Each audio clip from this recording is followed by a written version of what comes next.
ইসলাম এক পূর্ণাঙ্গ জীবন ব্যবস্থা।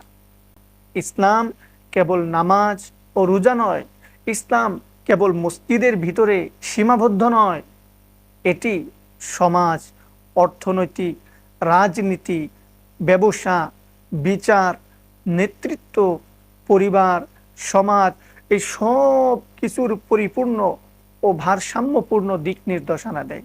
ইসলামে ব্যবসাকে শুধু জীবিকা অর্জনের মাধ্যম নয়, বরং তা ইবাদতের মাধ্যম বা এক অংশ বিশেষ বিবেচনা করা হয়েছে।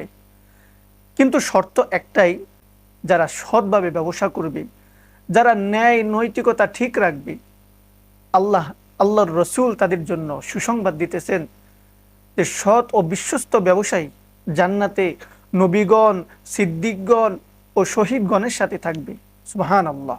অথচ আজ ব্যবসা মানেই যেন মিথ্যা প্রতারণা, ওজনে কম দেওয়া, মজুদদারি করা।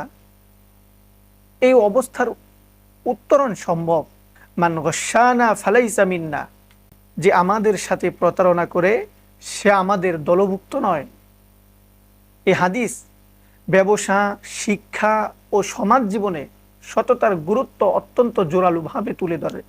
প্রিয় ভাই ও বোনেরা, যারা এখনও আমাদের আগের পর্বগুলো দেখেননি, তাদের প্রতি আন্তরিক অনুরোধ, ফেসবুক বা ইউটিউবে গিয়ে ইমামত, ব্যবসা ও ইসলামের পরিপূর্ণতা সিরিজের একম, দ্বিতীয়, তৃতীয়, চতুর্থ পর্বগুলো দেখে নিন।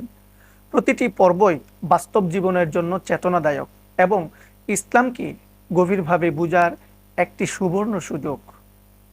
আমাদের সঙ্গে যুক্ত থাকুন। আপনার বন্ধু ও পরিবারের মাঝে ভিডিওটি শেয়ার করুন। ইসলামী দাওয়াতের এই যাত্রায় আমাদের সহযোগী হন।